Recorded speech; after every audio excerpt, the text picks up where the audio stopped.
Good morning, everyone, and welcome to this H2med call for interest that we are holding at Enagás headquarters here in Madrid. On behalf of the 5 promoting TSOs, REN, Enagás, Teréga, GRTgaz, and OGE, I would like to thank you for the great interest you are showing from across the whole hydrogen value chain. We have already more than 700 registered attendants to this conference. We continue taking steps to comply with the timetable we established 2 years ago. Now we are having this key milestone for H2med becoming a reality, able to deliver green hydrogen to wherever it's needed in Europe. H2med is also an example of European cooperation between 5 TSOs, 4 member states, together with the European institutions, and is also an example of public-private collaboration. Thanks to that collaboration, we have reached this point with all our projects, the 2 international interconnections, Celsa and Barmar, and the supporting national networks certified by the European Commission as European projects of common interest. So the project is going in the right direction for being a reality and for creating a renewable and clean hydrogen market in Europe. Hydrogen is reinforced in the new phase that is now opening in the EU. The President of the European Commission, Ursula von der Leyen, has established the creation of a European hydrogen network as a key priority. And H2med is called to be the backbone of that European network, being able to transport 10% of the expected renewable hydrogen consumption in Europe by 2030. Connecting the renewable hydrogen generation capacity in the Iberian Peninsula through France with Germany and the industrial heartland of Europe, linking the entire production and consumption hydrogen value chain is going to be a huge competitive advantage for our industries and economies. This is our commitment to support you, all the actors of the hydrogen value chain. This is what gives meaning and purpose to this corridor and the call for interest we are launching today. We aim to identify the infrastructure needs of all the actors of the hydrogen value chain, aligning it with the future open season process and with the H2med implementation schedule and that of the national networks. So this consultation is the prelude of a future binding process which will allow a transparent and open allocation of capacity access to the actors and future users of the H2med corridor. Today, we, REN, Enagás, GRTgaz, Teréga, and OGE, will explain this process in this webinar. It will be structured as follows. First, we will detail the characteristics of the corridor and the 2 international interconnections, Celsa and Barmar. Secondly, we will highlight its advantages both from a European and national perspectives. Thirdly, we will address why we are launching today this call for interest process. And finally, we will explain how the platform works, and we will be ready to answer any questions or doubts you could have. We have a month and a half ahead of us with the call for interest platform open in the H2med website until December the 18th. I would like to encourage you all to participate in what we see as a key process for all of us and for Europe as a whole. Thank you very much, and I'll give the floor now to the representatives from REN and GRTgaz. Thank you very much. Just to explain a little bit the corridor, at a glance, I'd like to stress that the Corredor is in fact a trans-European market integrator of a crucial EU resource, hydrogen. In fact, its aim is to connect the best priced hydrogen with demand where it requires this hydrogen. In fact, this is providing also the opportunity for both to meet together with a solid infrastructure proposal.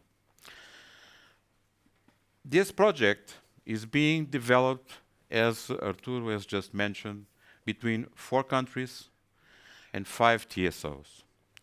The 4 countries have a sponsor from their own governments to provide this, and the 5 TSOs are committed to deliver this type of infrastructure for the future. So this corridor, let's say, has both a connection between the national backbones and a transnational system that will deliver hydrogen where it is most required. It has about 5,500 kilometers of network, 35% of which will be repurposed pipelines, and it has a global capacity of around 2 million tons per year.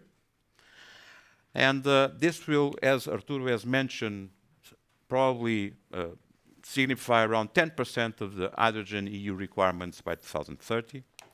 And it has 2 major interconnections, Celsa and Barmar. The interconnection between Portugal and Spain is Celsa, between Spain and France is Barmar, and then the connection from France to Germany in Middlesheim. This means, as you can see in this next slide, that the actual benefits of this corridor are because it will be a major enabler for EU decarbonization, as we see it.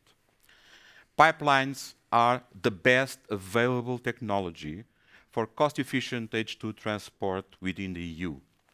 And the corridor, as we are proposing it, tackles exactly this.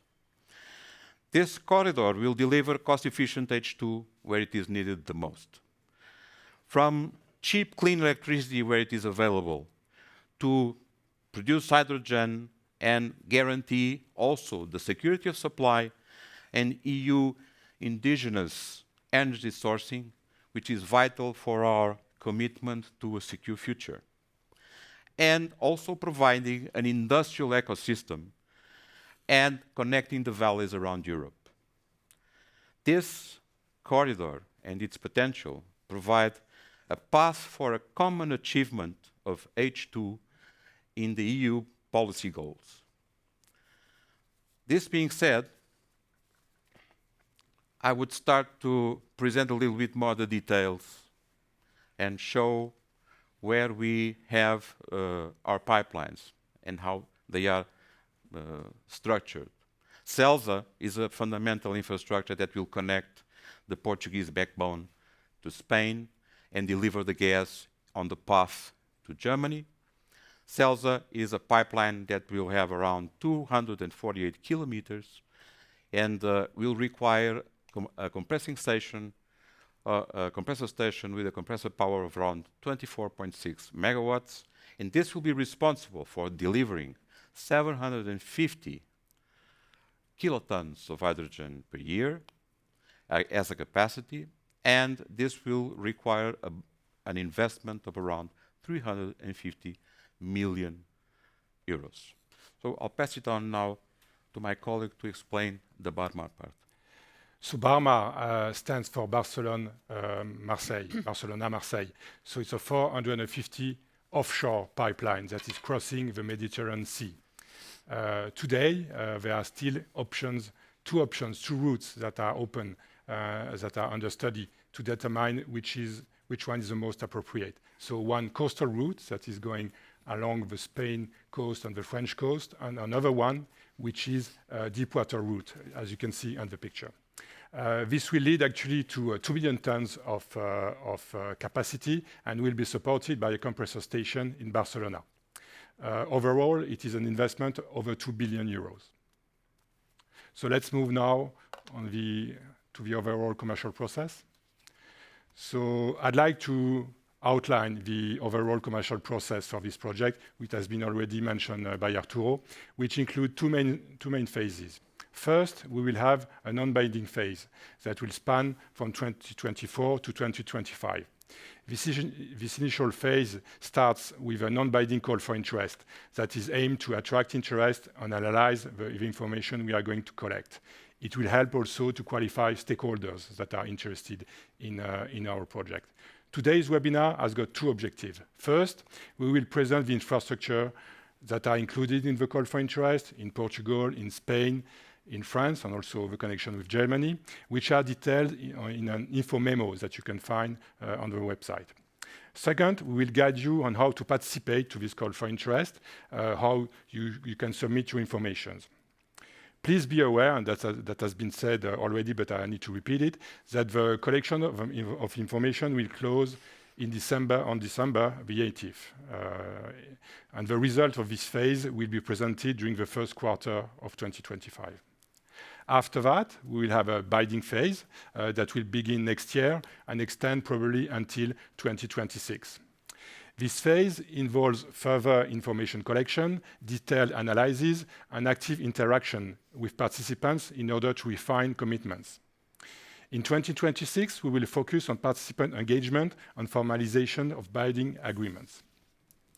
We believe that this approach ensures a thorough evaluation and fosters active stakeholder engagement before finalizing agreements. Importantly, it also guarantees that the project development is a sound, future-proof investment aligned with market needs, ensuring relevance and long-term value. As you can see, this project is a true example of collaboration between companies and institutions that will be key to achieve European hydrogen targets while enhancing security of supply, decarbonization, but also reindustrialization and price competitiveness in each member state across the corridor. So I'm passing the floor now to my colleagues that will detail country by country how the corridor looks like. Thank you. Starting with Portugal and following the route of the gas, hydrogen will be starting the production in Portugal, and I want to explain a little bit the Portuguese contribution. Portugal is a country where electricity has a low cost of generation from renewables because of the solar and wind capabilities. We have provided the connecting pipeline, so the Portuguese backbone, in an area where it is possible with low-cost areas to develop production of hydrogen injection in this network. And we are aligned with the Portuguese strategic targets stated in the National Energy and Climate Plan for 2030 that provides a forecast of around 3 gigawatts of electrolytic capacity up to 2030 that will probably be able to produce around 300 kilotons per year of equivalent hydrogen. Portugal is a country committed to hydrogen. As an operator of the gas network, we have already achieved the certification of 10% hydrogen content for all our network. And this is a first, because as is the first time that there is a national certification for hydrogen in the networks up to 10% in a country in Europe. And we are looking into the 100% compatibility to prepare the way for the backbone. Then we expect this to be concluded, at least the plan and the requirements, up to the end of this year. This is also market-oriented, and the CFI, this call for interest, is fundamental for us to provide the matchmaking and to complete the identification of what is required for the network to provide as a service. And I'll pass the word to my colleague, Natalia. Thank you very much. In Spain, Enagás already ran a call for interest in the last quarter of 2023. The results that we get at that moment show that Spain has the potential of produce up to 3 million tons of renewable hydrogen by 2030, a domestic demand of 1.3 million tons, and therefore the opportunity to export to Europe around 1.5, 1.7 million tons. Those results were really important for us for two main reasons. The first one is because show that Spain can become the first hydrogen hub in Europe. And the second one, support the proposal of infrastructure that Enagás submitted to be recognized as a project common of interest of the European Union. The Spanish backbone to associated underground storage assets, but also CELSA and Barmar projects as H2med Corredor. Since that moment, many milestones have happened in Spain that demonstrate that hydrogen is a reality in our country. We started the year with the designation of Enagás as provisional hydrogen transmission network operator. This allows us to present to the ministry a proposal of infrastructure for 10-year horizon. The second important milestone has been that the Council of Ministers approved the authorization for Enagás to start with the development of those projects that has been recognized as project common of interest. And the third important milestone has been the National Integrated Energy and Climate Plan that has raised the ambition of production of hydrogen production in Spain up to 12 gigawatts of installed electrolyzer capacity.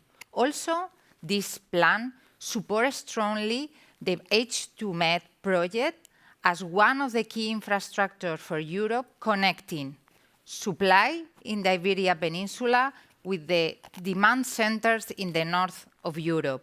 For this reason, the Portuguese and the Spanish infrastructure are essential for this project, but also the French infrastructure that my colleagues will explain now.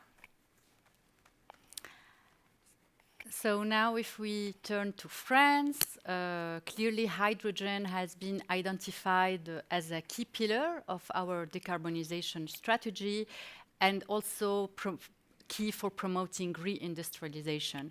So hydrogen has been really identified a key pillar for specifically the decarbonization of hard-to-abate sectors such as industry and mobility. The priorities of the French policy since 2020 has been to expand the electrolyzer production capacity, as well as the transport and storage infrastructure, and also to establish a supportive framework for the industry development. And also to build and to facilitate the building of ecosystem integration across the whole value chain. All this is possible thanks to a support plan, a funding of 9 billion euros by 2030.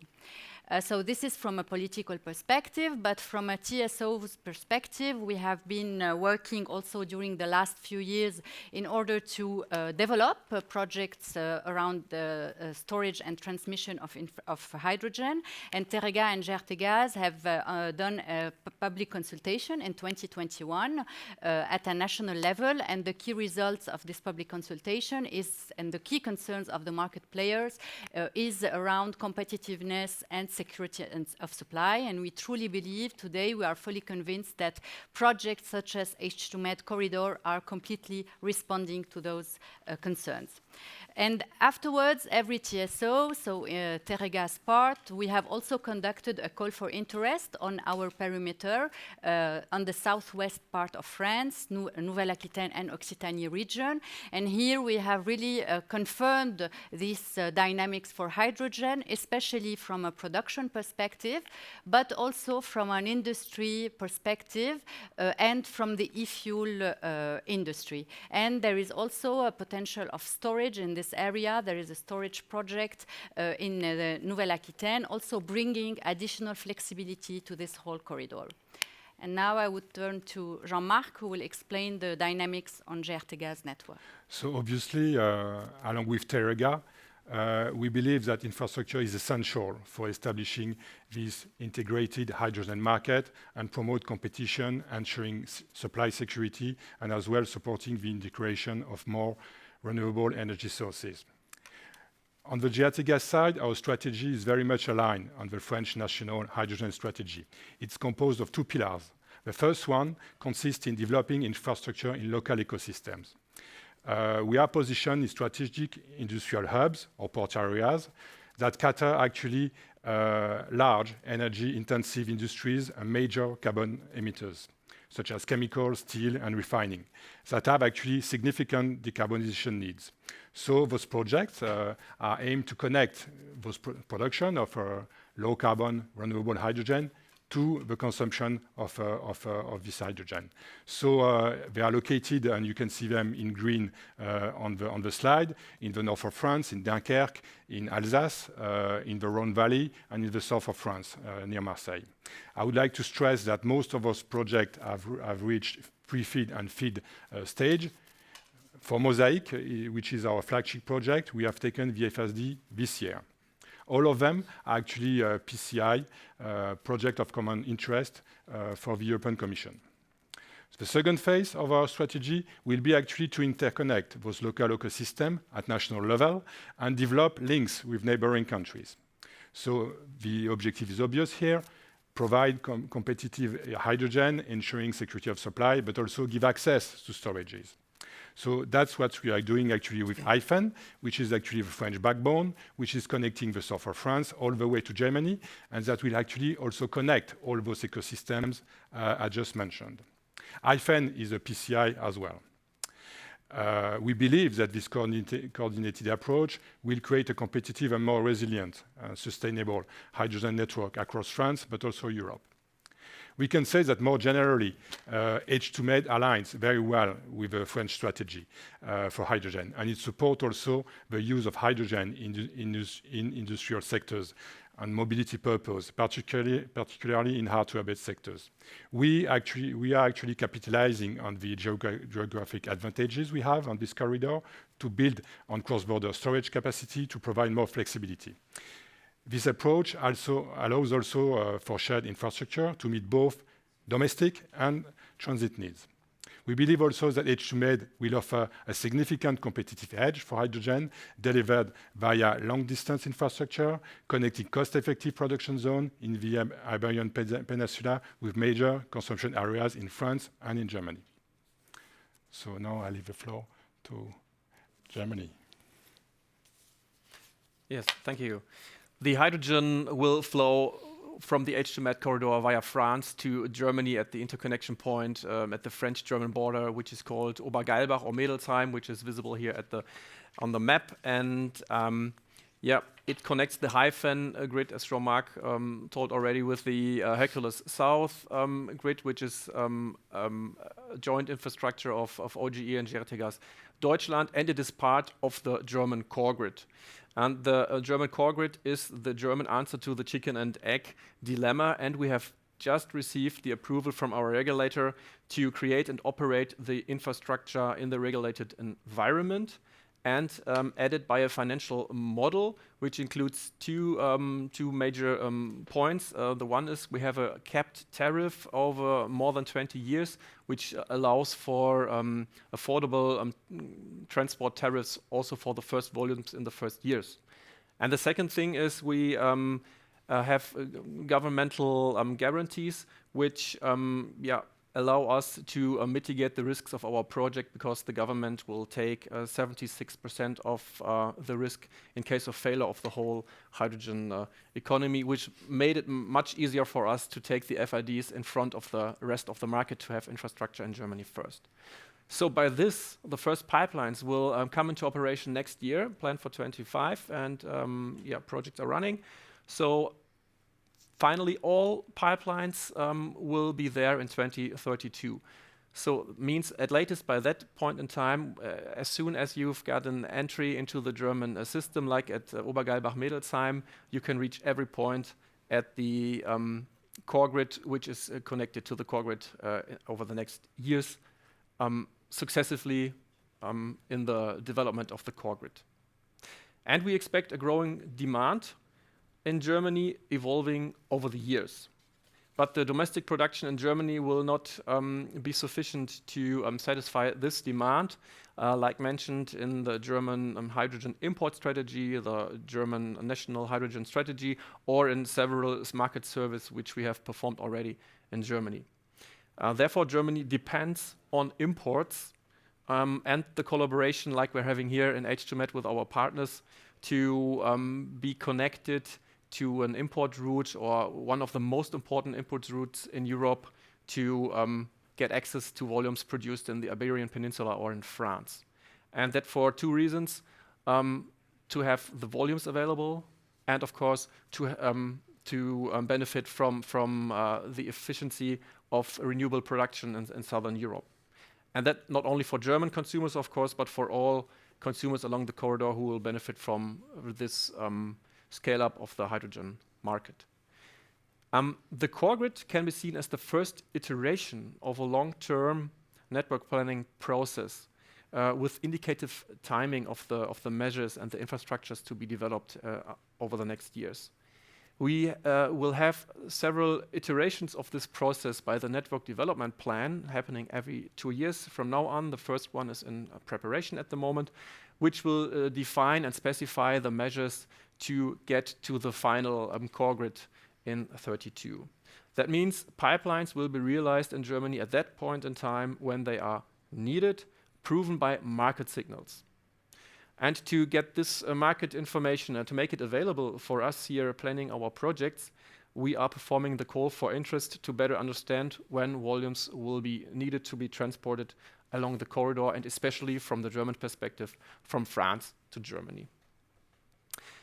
Therefore, in the call for interest, the question regarding this interconnection point Obergeilbach-Mädelsheim refer, according to our understanding, to all different kind of market roles. So the producer in Spain or France or Portugal who intends to supply a consumer in Germany is invited to participate for this interconnection point. But of course, the German consumer who at least considers to supply himself partially or fully via the H2med corridor from France and this interconnection point here is invited to participate if he books the capacity in the end himself, or if he has a midstreamer, shipper, trader, or supplier, whatever we might call this role, in between to supply him. Doesn't matter. We'd like to have the participation from the consumer, but also then, of course, from the midstreamer to, in the end, better understand how the market will supply the consumers in Germany. And with this outlook to Germany, I'd like to hand over to Pedro again. Thank you. So, why are we doing this call for interest? As we have explained and you will perceive during these presentations, it is important to coordinate the efforts of the different stakeholders of the sector and their understanding of what we are doing, together with trying to grasp what we will be doing and what the market will require regarding the needs for hydrogen up to 2050. This is critical. So this call, for instance, is mainly to understand the market needs in the path of the pipeline, where the corridor is. And this is basic for the pipelines because the secret of the pipeline is scale. We need a lot of gas flowing through the pipelines in order to provide a service that is suitable and low cost for everyone. To do this, we need to understand exactly what the market needs. But I have to bear in mind that not only the volumes, but also when they will come into line are important, as well as we believe that this corridor will work as a catalyst to make the market understand where are the places or where are the capacities that will be available in the future, driving indeed the future investment requirements that will be over the table to provide the market and to connect consumers and producers. Regarding this aspect, I would like also to stress that in the case of Portugal, we have done the first national survey of the capacities, and we've identified around 400 kilotons of H2 that is possible to provide and produce within the medium-term goals. And we are looking forward to this CFI to understand exactly what is there and what we can do to help. In the second phase, these projects will require to ask for CEF grants. CEF is the Connecting Europe Facility grants. We need help to make this a viable and lower cost service to Europe. And to do that, we need in the next phase to understand and identify binding commitments, and this will probably happen during the next year. So this is also crucial for us and will derive from this CFI. I would like to finalize saying that this process is able to be delivered because the 5 companies present are committed and fully involved in the corridor and its building, and are the best place to provide an open, transparent and non-discriminatory solution to foster the H2 market. Because we all come from the gas system, we all understand what is required, and the rules that can provide on a regulatory environment the solutions to bring to the market what is required as infrastructure. So I'll pass on now to my German colleague. Yes, thank you very much. Maybe now coming from the starting point of the H2med corridor from the Iberian Peninsula, going more to the consumer perspective again, and then Germany, of course, is an example for that. And just want to tackle the question, why this call for interest from our perspective. In Germany, we had quite a lot of service on national level or on federal or on state level in Germany. And maybe just to give you an information to all of those who are not very familiar with those surveys we've performed. So I'd like to highlight 2 of them. The first one was directly done for the core grid in 21, updated in 23, and the results are valid for the time or for the date 2032. We received 87 gigawatt of demand. The H2med corridor is about 8 gigawatt of transmission capacity, meaning we have 11 times the H2med corridor to be of demand in Germany. That came partly from a survey and partly from political targets, so it's not 100% market-based. But also we had the result that more than half of this, so more than 40 or 50 even gigawatts of supply from abroad are needed. So a lot of imports are required. Then we had an update of the survey in 2024, so beginning of this year, now for the first iteration of the network development plan. And in this survey, we had more than 1,500 off-taker projects in Germany who participated. So really a large demand all across Germany, with a bit of focus to the western part maybe of Germany, and also nearly 300 production projects. But they are not in focus here, and some of them might have been double counted, but that's not the focus here. We're looking at the demand side, and it is totaling in 2030 to 40 gigawatts. And in 32, so like the survey done a few years ago, it's 70 gigawatts, and it's purely market-based, so only market information, no political targets anymore. So it's the same magnitude as done before. And in 2035, we're going up from 70 gigawatts up to 160 gigawatts. So it's really an increase of the demand in Germany. So now, knowing that, why another call for interest, why another survey? Very simple. In Germany, we only have the domestic production and demand side. We do not know where are the imports coming from, which volumes can we expect, and where are the projects located. So we need the official knowledge, what's coming from the producer side and how to match them with the demand side in Germany.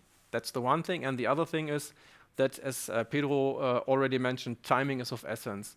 to really know when we have to finalize our infrastructure along the corridor, and also, of course, in Germany as well, we need to know when it has to be there. And in Germany, this transparency is really required because we are living in this regulated regime of the network development plan, and we cannot change simply by our own ideas which pipeline has to be there at which point in time. We need clear and official market signals. And this, from the German perspective, is very important for us to gather this from the call for interest. So the call for interest will make H2med become reality, and that at the right time. Thanks, and I would like to hand over Marie-Claire to give some more details or insights. Thank you, Nico. So indeed, your contribution, your participation to this call for interest is key. What type of information we need from you? First of all, as a user, what is your role in the hydrogen value chain, whether you are a producer, a consumer, a trader, or a shipper? Then for the producers, we would need to have information on the location of your project, the capacity of the plants, the production pathway, as well as the start date operation and the maturity of the project, and of course, the intention to book capacity on the whole corridor. Of course, let me highlight the fact that we will only publish aggregated capacity data and that only data for interconnections will be shared among the concerned TSOs. From a consumer perspective, we would also need the type and the sector of the use of hydrogen, the consumption volumes, the location also of the plants, and the start date and the contractual period, if this is possible to give this kind of information. And from a trader perspective, here again, the type of activity you are doing, the volume of arrangements made, as well also as the contractual period. So all these information are key for us in order to have a really precise idea of the market needs and to be able to design appropriately afterwards the pipeline. Now I would hand it again to Natalia, who will guide us through the next step and the timeline of the project. Thank you very much, Marie-Claire.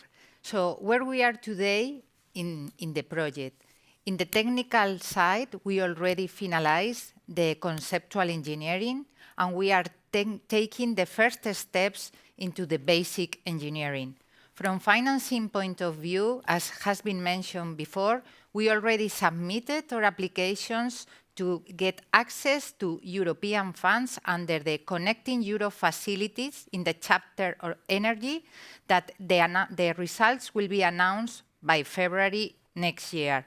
And in the commercial working group, we are working in this call for interest, because all the data that we can get from this call for interest process, it will be key, and it has been mentioned many times during this presentation. With this, we can plan during 2025 and 26. We continue with the studies from the technical point of view, but also we will go into a binding open season for contracting capacities. This will allow us to be ready to take the FID, the final investment decision, on time, with the objective to be into commercial operations by 2030.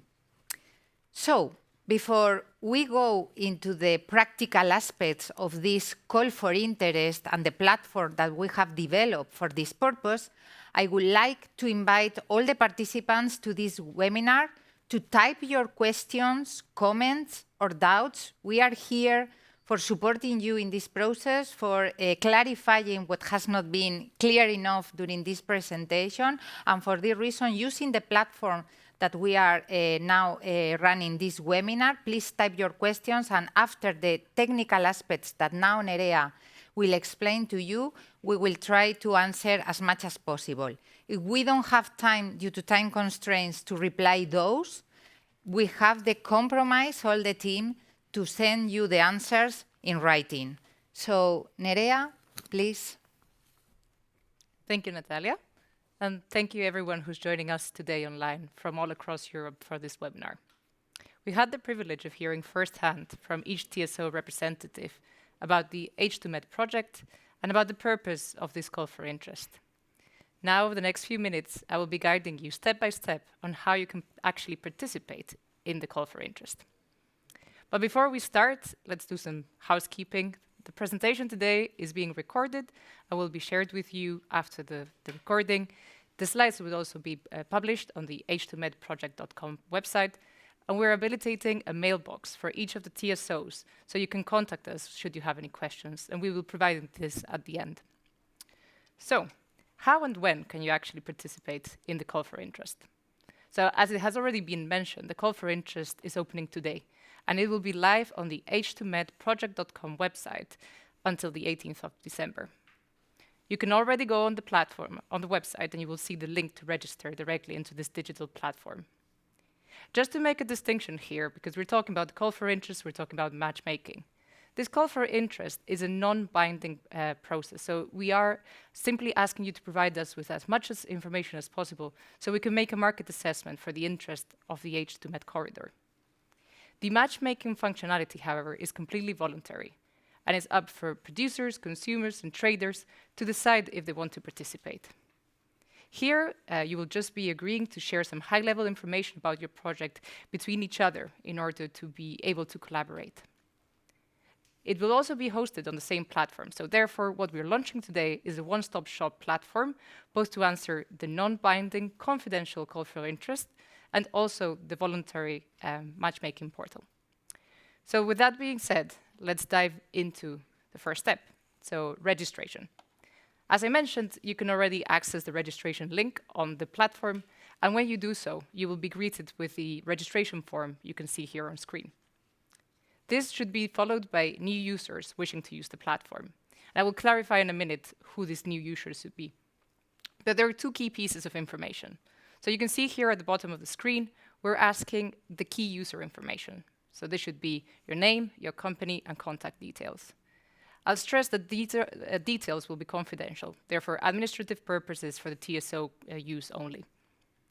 At the top of the screen, you will require to fill out some key project fields. So this is your project name, your commissioning date, and your address. If you don't have a particular project name, and we know maybe some consumers or some traders don't have so, just provide the short descriptive title to the project. You can also, at this stage, decide to opt in to the voluntary matchmaking process by clicking the yellow tick box that you can see here on screen. If you accidentally click on this box, don't worry, because you'll also be able to untick the box later in the process. Regarding who should be a new user, so we know that there's projects which are developed by a group of companies, a consortium. If this is your case, please just designate a single user for the project to log in all of the details so we can avoid the double counting. If also you're a large company and you have a big project portfolio, also designate a single user per country so we can streamline all the communication per TSO. When you fill out all the details here at the registration, and it shouldn't take you more than 5 minutes, you can click submit, and you will receive an automatic email indicating that your registration request has been received and is now with the TSO to process. Once we validate the information that you have provided, you will receive a second email indicating your account has now been activated. And here you will get all your details to actually log into the platform. So you will receive the link to log into the platform, you will receive your username and your password. And just note that the first time that you actually log into the platform, you will be prompted to change your password. So make a note, as the password that we are providing here is just temporary. If you do encounter any technical issues at this stage, there's also a contact detail here for any technical queries, and you can contact at h2-digital.com.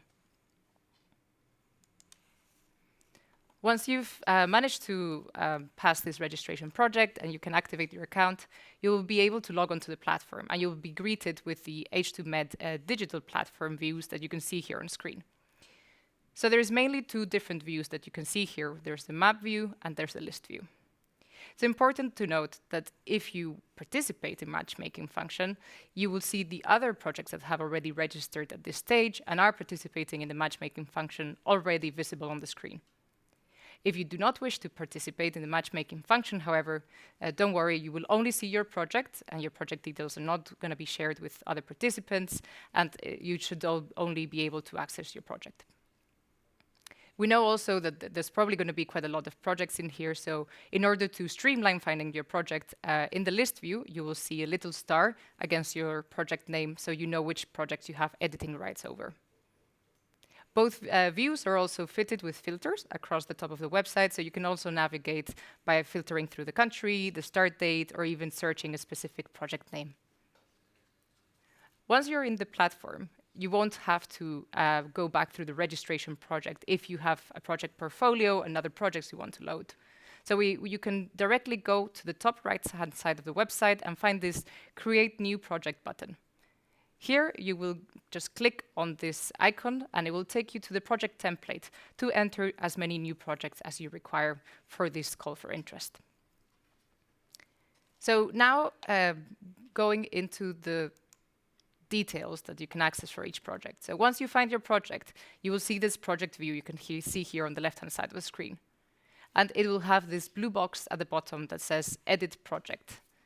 Here, you will click and it will open the project data preview that you can see on the right-hand side, which is really split in two parts. We have at the top all the matchmaking interface data, which is the data you provided the registration and any other additional details you wish to share in the matchmaking process.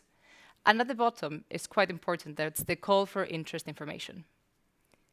Over the next few slides, I'll be diving into these parts and explaining really what type of information we're looking for and how you can fill this out.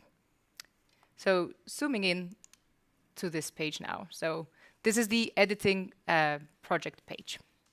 Here, importantly, you can see two key pieces of information. So you can see at the top left-hand side, you have your general project data.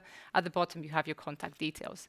And you will see this is the same information you provided at registration. In terms of general project data, there's three key pieces of information we're asking. So that's your project name, your project commissioning date, and your address. Based on the address that you provide here for the project, the next two sections are going to be filled out automatically. So that's the tags and the region data.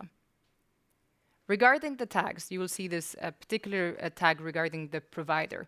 And this is the TSO that's responsible for the project you're entering. So should you have any questions regarding entering the data, that's the TSO you should get into contact with. In the region field, you can also see a validation, basically, of the address you've entered. So please check that the country is actually matching the address that you've entered, so ensure it's right. The next section, which is the project dimensions for matchmaking, is where you can include quantitative data for the matchmaking process. Here, you can indicate the type of user you are, so whether you're a consumer, a producer, or a trader, and you can add distinct phases to your project. So for instance, if you're an electrolyzer project with two phases, one first phase of 10 megawatts and a second phase of 50 megawatts, we'll always require for the second phase to be the total cumulative capacity. So please indicate as phase 2 as 50 megawatts. This is just to ensure that we're collecting the data in a comprehensive same way. Also in this section, you can see the yellow tick box to opt in or opt out to the matchmaking process, as we were talking about in registration. Here, if you accidentally clicked on matchmaking at the beginning, you can untick matchmaking, and it will basically take you out from the process. The bottom part, which are the contact details, you can see the second contact detail is exactly the same one that you provided at registration. So that is your administrative contact from a TSO perspective. It should already be pre-populated if you fill this out through registration anyways, and again, it's just for internal use for us only. If you do participate in matchmaking, you have the chance of providing some contact details to the rest of the matchmaking participants. And that's what you would do on this first contact box. So that would be for other producers, consumers, and traders to get in touch through this person.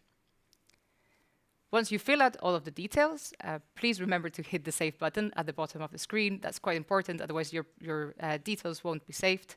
And you will see also that your project status at the top of the screen will be changing.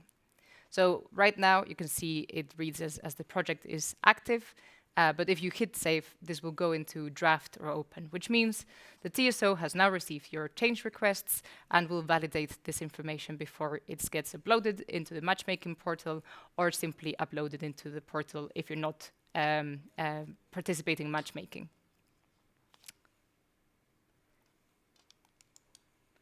Moving on to the call for interest section.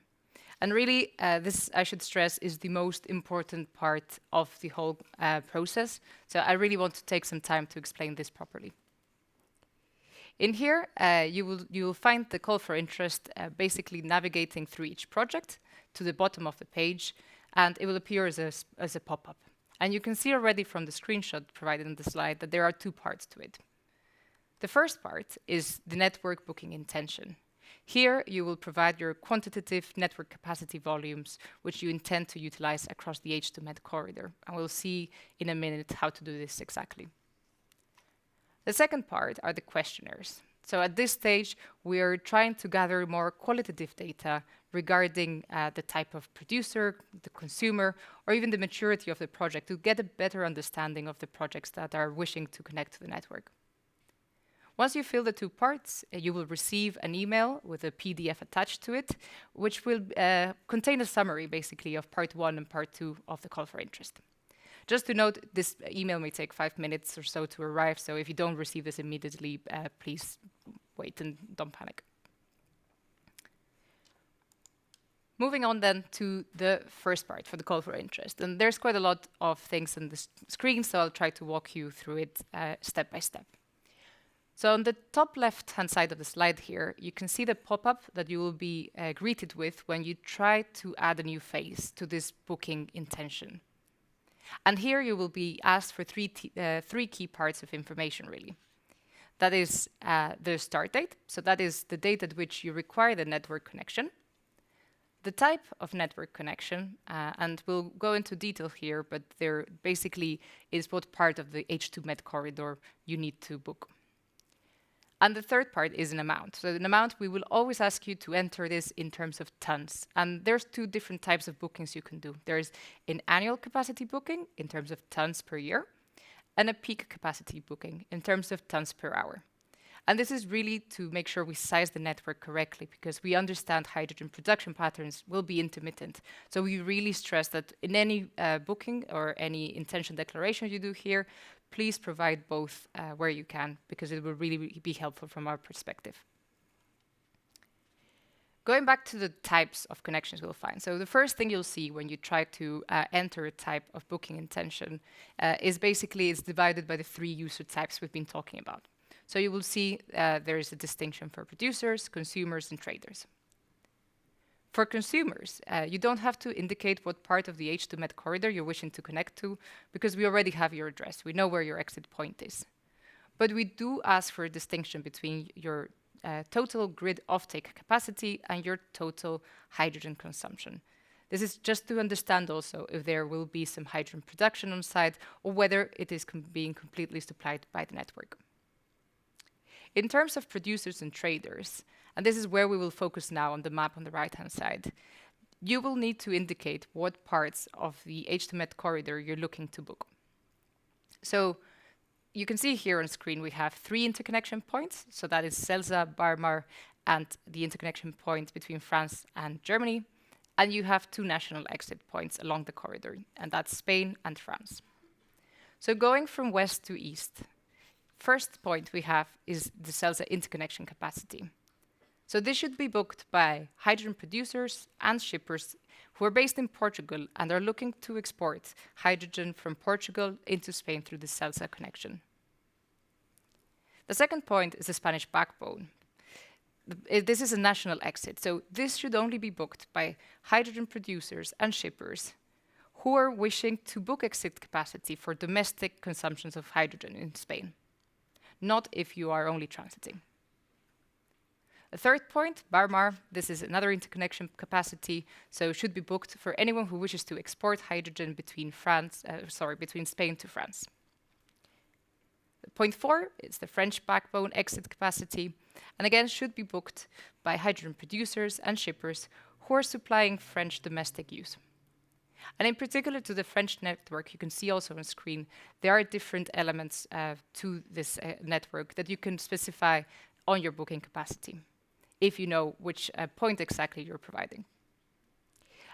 Finally, the point 5, it shows the third interconnection point between France and Germany at Medelsheim. This should be booked by hydrogen producers and shippers who are wishing to export between France and Germany using the H2med corridor. We left some examples here in the green box just to clarify this. So in example A, say you're a Portuguese hydrogen producer exporting hydrogen to Germany. You should then go on to book the interconnection points at Zelsa, Barmar, and France, Germany. You shouldn't, however, book any of the national exit capacity since you're not supplying France or Spain. In example B, for a Spanish hydrogen producer exporting hydrogen to France, then you should go on to book interconnection point at Barmar and also the national exit point in France, as you're supplying French customers. Moving on to the second part, which are the questionnaires. And just to make a note also, we know there's quite a lot also in that part 1, so if there are any questions, please do reach out through the mailboxes. I will leave the emails at the end of the screen, and we're happy to guide you through it. So the questionnaires. The second part of the call for interest is quite a short questionnaire, which is divided by the type of user. So you will identify yourself either as a producer, a consumer, or a trader. Click on the icon on screen and a pop-up will appear with a questionnaire form to fill out. As I mentioned already, here you'll find questions regarding the maturity of the project or the type of production facility consumption site. So really just to provide some qualitative information. When you fill out the questionnaire, you will hit the submit button, and here, as I mentioned, is where you will receive that PDF. Once this call for interest is complete, you will see a submitted logo appearing on the portal. But if you wish to amend any of the answers you provided, you will be able to edit this until we close the call for interest on December 18th. So this is everything you need to know on how to participate in the H2med corridor call for interest. We went through how to register, how to activate your account, how to enroll in the matchmaking portal, and most importantly, how to answer the non-binding call for interest. I will leave you now on screen the mailbox contacts for each of the TSOs that we have enabled for the purpose of this call for interest. And if you do have any questions through the process, please feel free to reach out and a member of the team will be in touch. We will also be compiling any regular questions in a frequently asked question document that we'll be uploading to the H2med project website to also assist the process. So thank you very much for joining the webinar today. We hope to hear soon from you through this call for interest, and we'll be taking a short 1-minute break now before we come back with a Q&A. Thank you.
Thank you very much for this 1-minute break in this webinar. I would like to start, before we enter into the Q&A, to say thanks to the more than 500 people that has been connected to the webinar. Of course, as we have said, is recorded. But let's go now to answer the questions that we are receiving, and we will try the team to get precise answers to that. So the first one, and we have a screen in front of me so I can read easily. What types of projects can be included in this call for interest? What stage of maturity should they be in? Can I participate later in the binding process without having registered in the call for interest process? So for breaking the ice, I will reply this question. As we have explained during the session, we expect that 3 types of users will work on and will register their projects in the platform: producers, consumers, and traders, shippers. We require to have from producers the production, the gigawatts of electrolyzers, the phase of the ramp-up of the volumes, because we know that this is a new business. We are talking about projects that need to gain maturity across the years. So as much information as we can have from the producers, location always is important because we need to know where those projects are located in relation with the infrastructure that we saw now in this webinar. As much information we have, much better we can define the real needs of the market. From consumers, we require to know volumes that is required, location of the assets that are going to receive the volumes, and of course the timeline and the implementation of hydrogen in their processes. And of course, the sector is important. So our invitation always is that as much information you can share, better we can do our work. If it's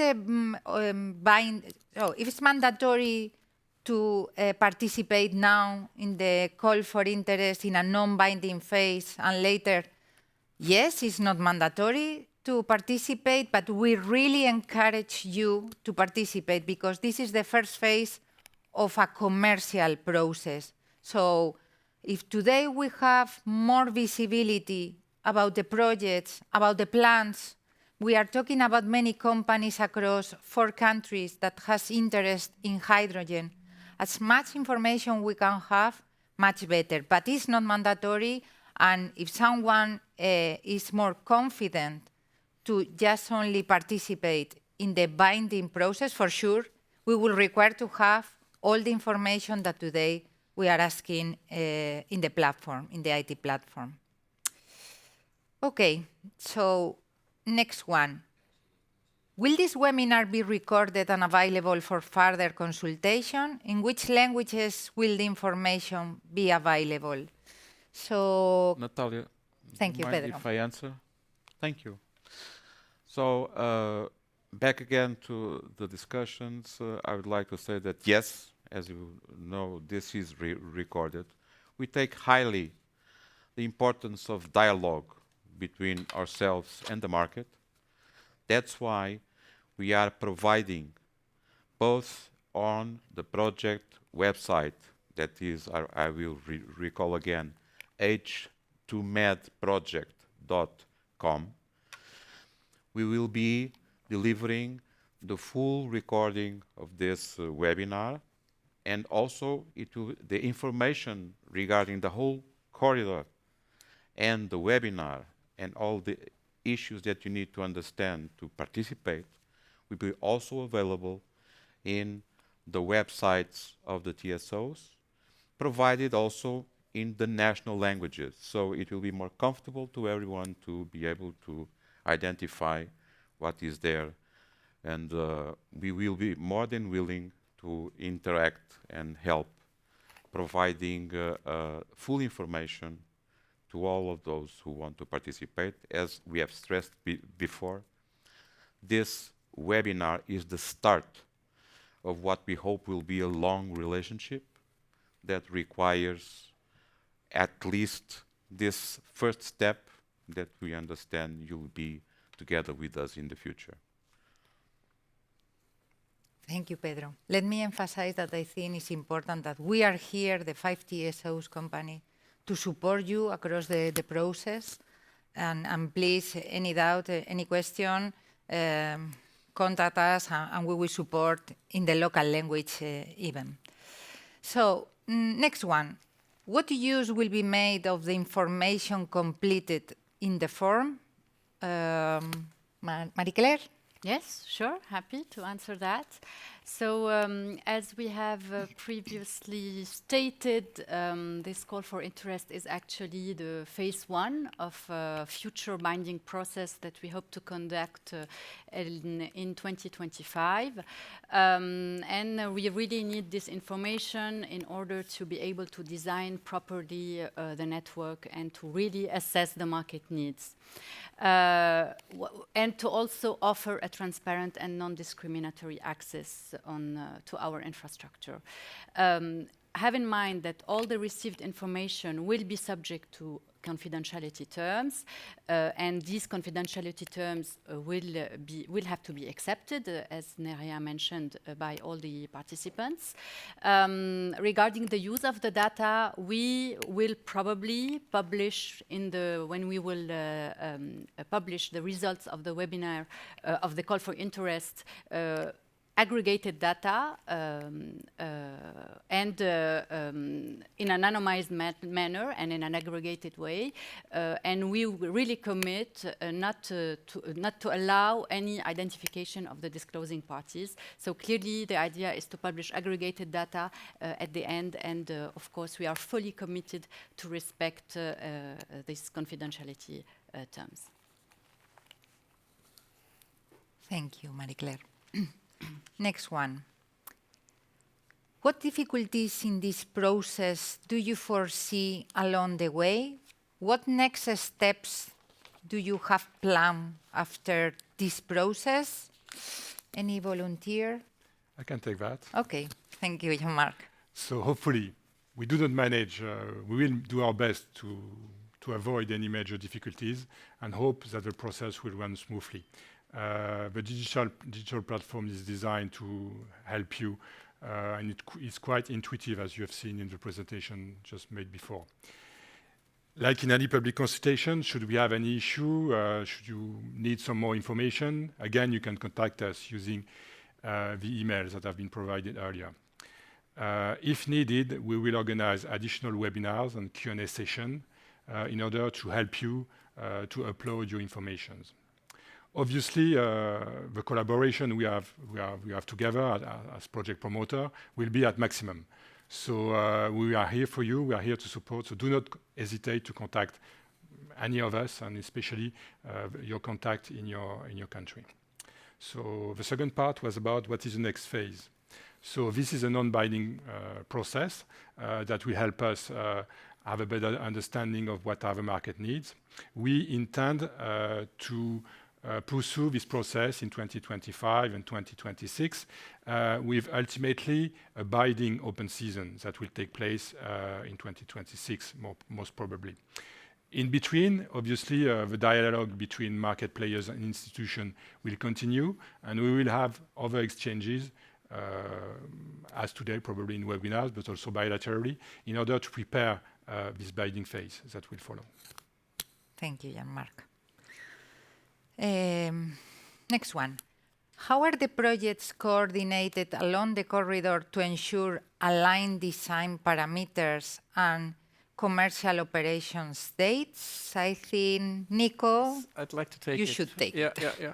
I think OGE, as at the very end of the corridor, is most interested to have a very aligned approach. And in the end, if we have got a pipeline and our core grid ready, and there is no connection from France or the pipe's empty, then it doesn't help us to satisfy our large demand in Germany. So the question is really good, and I think I try to explain first the different projects we're having at H2med. So H2med as the corridor, I think, is the whole system from Portugal coming to Germany. But in there we have these different projects. We have the joint projects like CELSA and BARMA, where of course there are project structures, we have project meetings and everything, a technical project and a commercial project requires. So there's a very, very strong alignment between the different parties and partners here who develop these projects. And then, of course, we've got the national backbones like in Portugal, Spain, and France, 2 TSOs, and in Germany, OGE representing more or less the core grid in Germany. So in total, we have 7 projects. And of course, all of them also have to be aligned from a technical perspective, so from technical parameters, but then also, of course, by timeline, by the schedule, the projects give themselves to really make these interconnections become reality at the right timing. So if the left side is earlier than the right side, it doesn't work in the end. And therefore, we have a joint project structure, which is a layer above these CELSA and BARMA projects. And in that also we, as the persons being here, meeting once or twice a week, plus our working groups we have in place for this to make sure that these alignments for technical and for time-wise issues can be discussed and solved, and in the end we have one corridor which works as one piece and not as 7 different projects in between. Thank you, Nico. Regarding international connections, how are these investments planned to be made? Who will bear them? Good question. I don't know who. Yes. You, Maricle? I can try. Thank you. I can try. This is indeed a key question. As you know, the hydrogen market is today a nascent market, and today we have limited production and limited consumption, but of course, given the ambition and the projects, we know that volumes will be there in the future, so we need to project in this future market and to build the infrastructure today, having long lead time, as you know, for the transmission part and the storage part.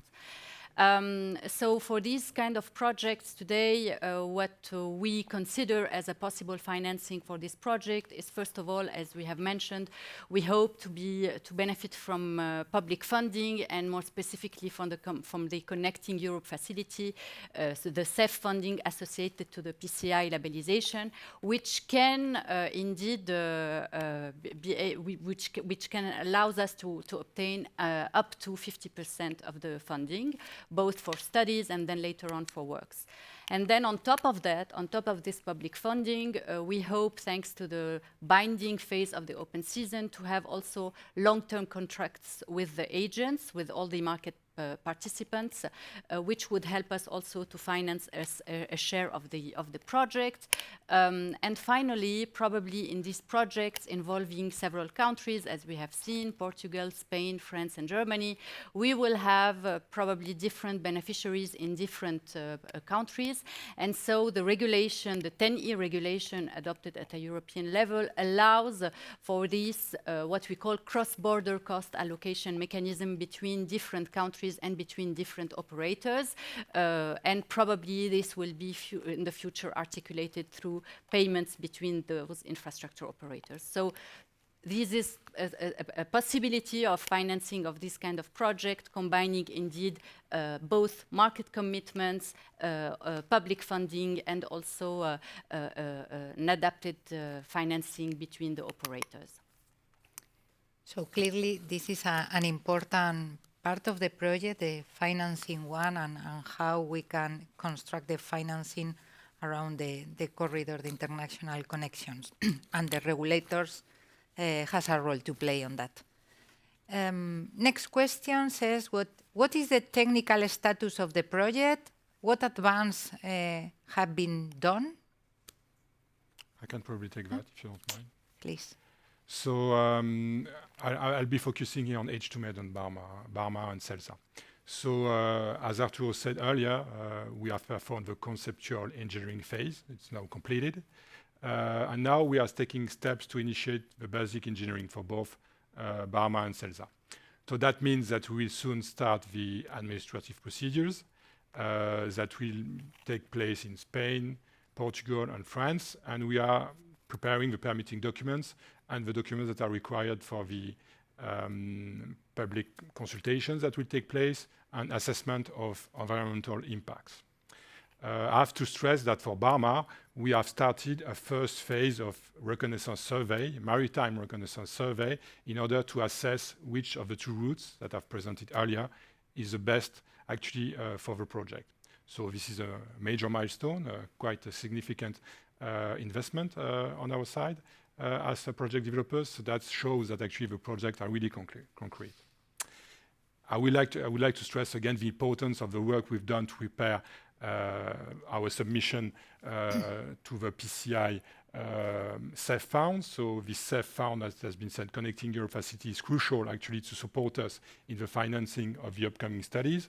So that there's been a lot of work also being performed over the summer and the beginning of the fall. So that's the status.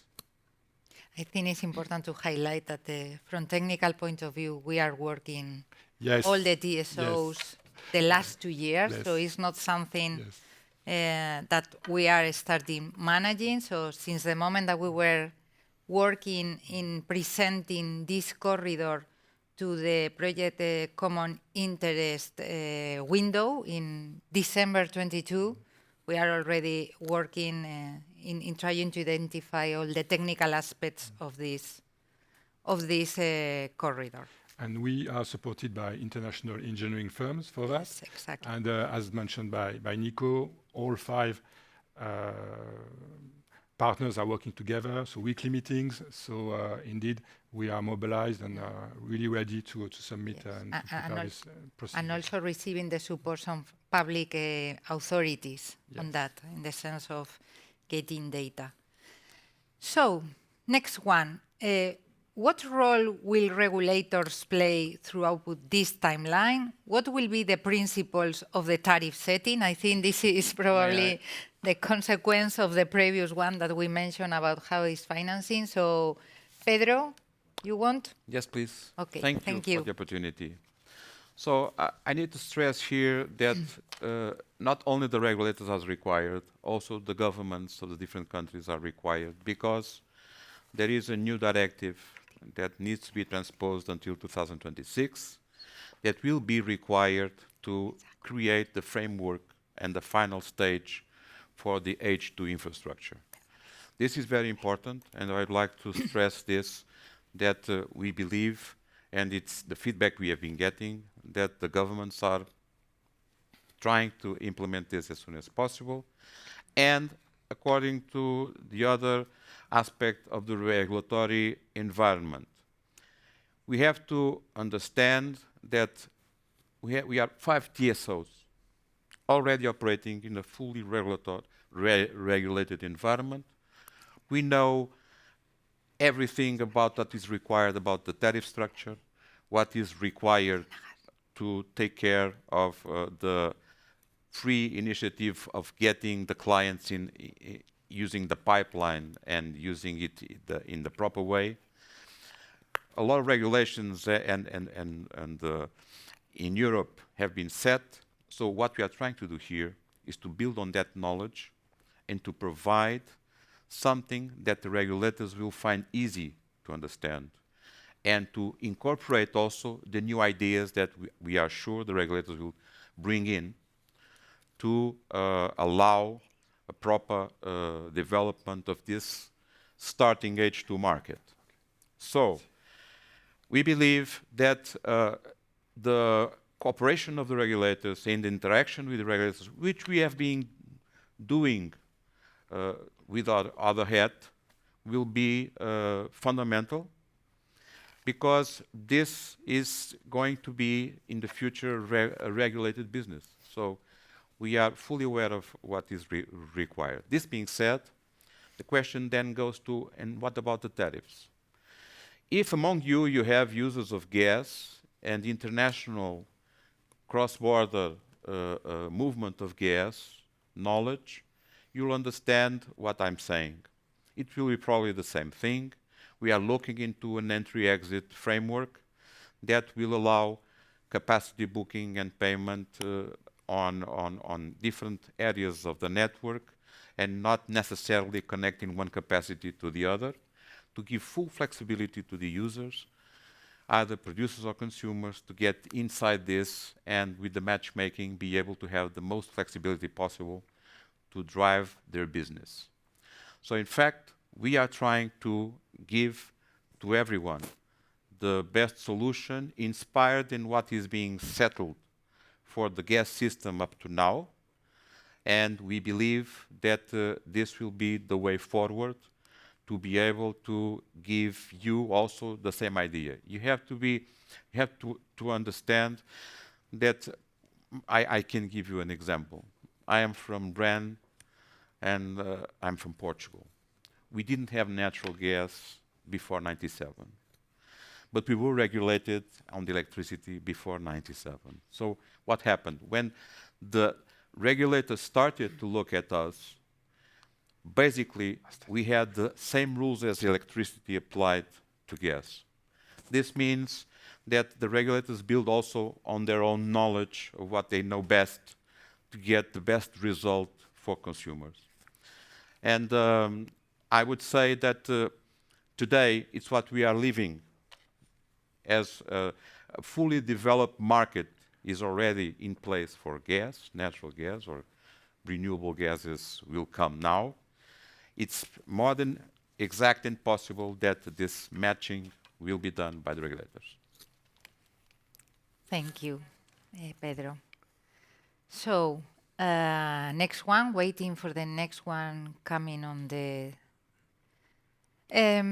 what means of dissemination does the process have and will have while it is open?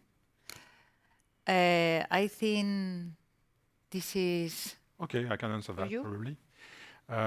In addition to this webinar, we are emphasizing on promoting the process on our website and corporate social networks, so for each companies, but we will also find information on the H2med project website.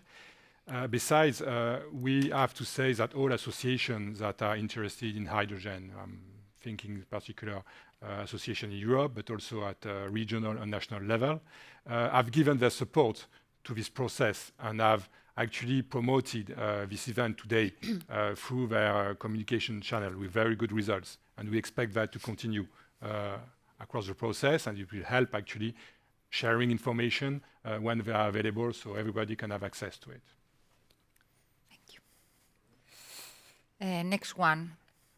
What are the proposed hydrogen quality specifications for H2med? And I think this has the sense that the consumers will answer that, no?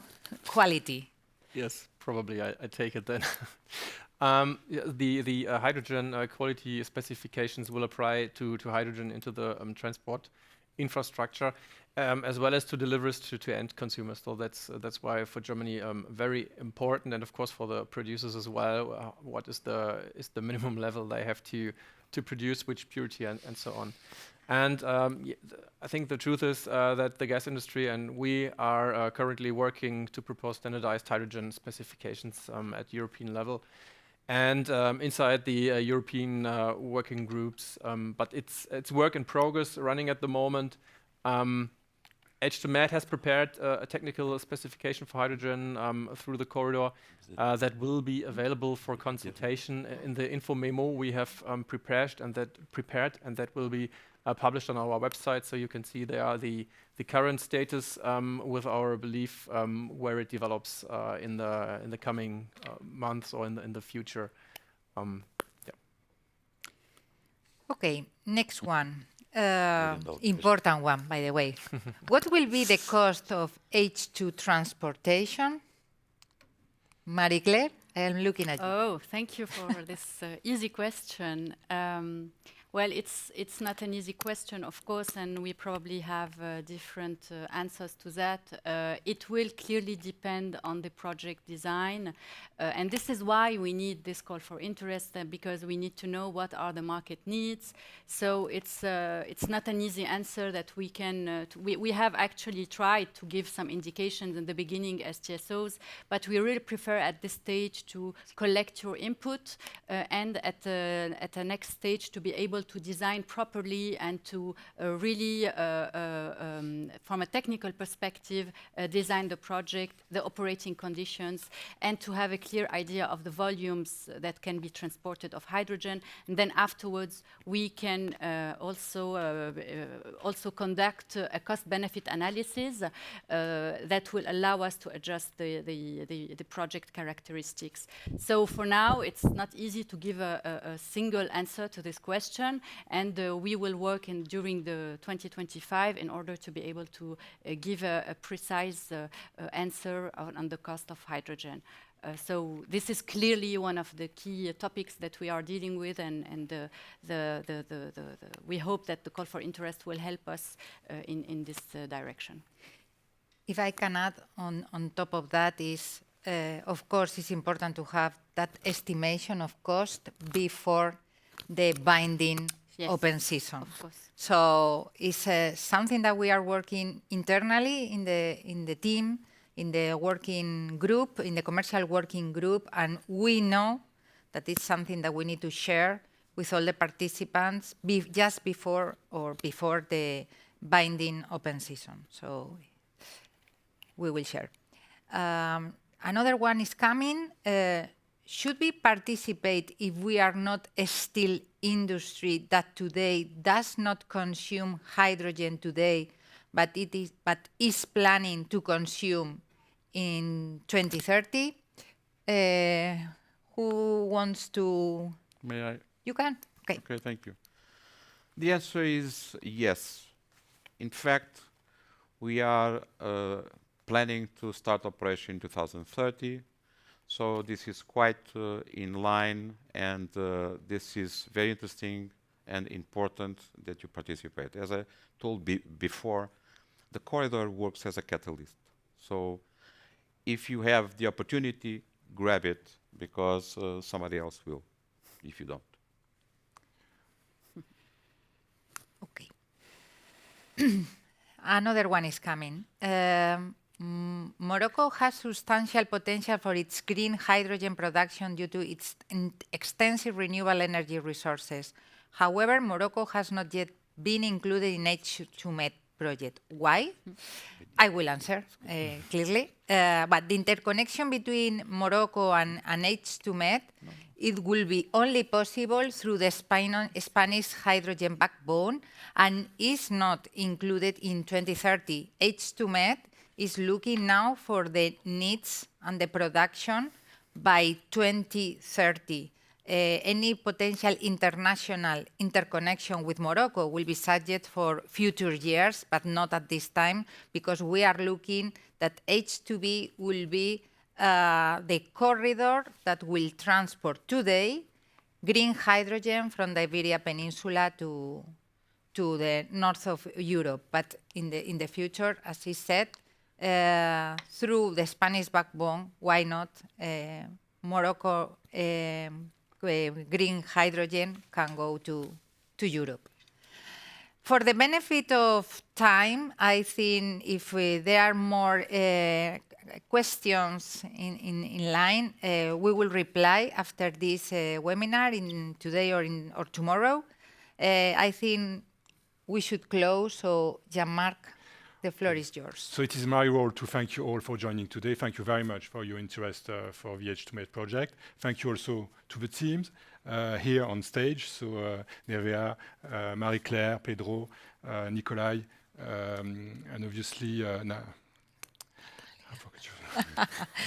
It's a bit ambitious. Natalia, to be here. Also, thank you to the project teams that have made this possible.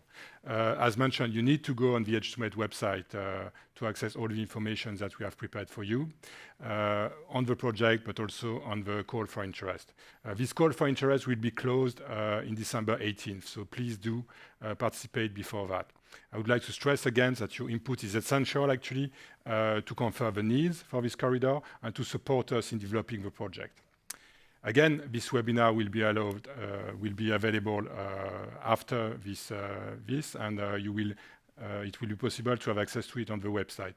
At the same time, do not hesitate to reach out to us should you need any information, and please do contact us by email.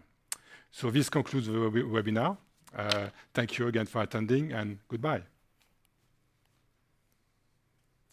Thank you.